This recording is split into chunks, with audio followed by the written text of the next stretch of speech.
Hello mga kaminilop, ito na ang ating vlog.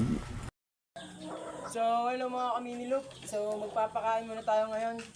Ayun, mayroon nga tayong nakawala na ibon. Bukas ko ng kulungan habang magpapakain nakatakas na. So, pakain muna ako.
So, yun nga mga kalapatids, no. Tatapos lang natin magpakain. So, update ko kayo. So, ngayon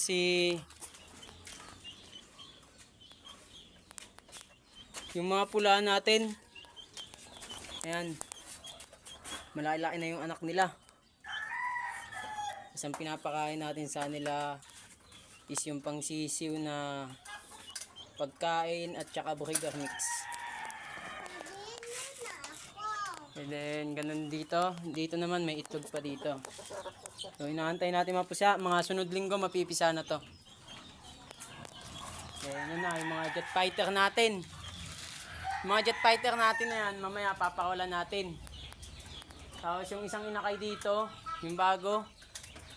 Ang gagawin naman natin dito, yung viewing natin. Kaso, tanghaling tapat para iwas sa overfly. So, ang isasama natin sa kanya si Libog. Para si Libog kasi hindi siya ganun naglilipad na kung san-san. Kasi pag sinama natin tong ibang mga inakay natin, baka saan mapunta. Mag-overfly. Ganun din to, itong inakay na to. Yan. Labas na din natin yan matataas. So, yun muna sa ngayon. Ayan si Libog. Yan. Ayan yung kanyang asawa. Ayun ang kanyang asawa. Yun ang kanyang asawa. Ayun si Libog. Ayun, si Libog. Yan si Libog. Ayun, habol na siya ngayon.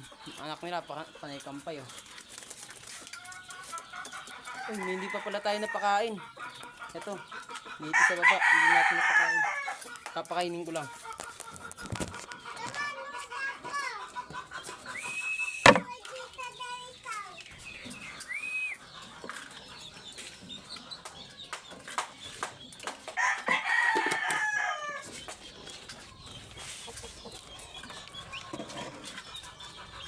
Then mamaya magbibigay tayo ng mga vitamins sa kanila ng calcium at saka B12.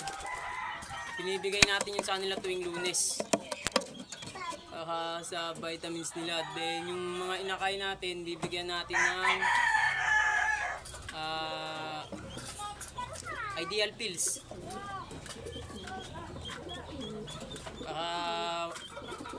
Malakas kumain. Tsaka makaano yung katawan nila. Makabawi-bawi. Kasi ginawa natin na linggo sa kanila habang nagpapakain. Ginugutom natin sila. Kaya hindi sila mamiyasa na laging may pagkain. Yun lang muna sa ngayon mga kaminiloop. So, kahit tao lang gawa nating T-Box by Miniloop. Yun lang. Bye-bye.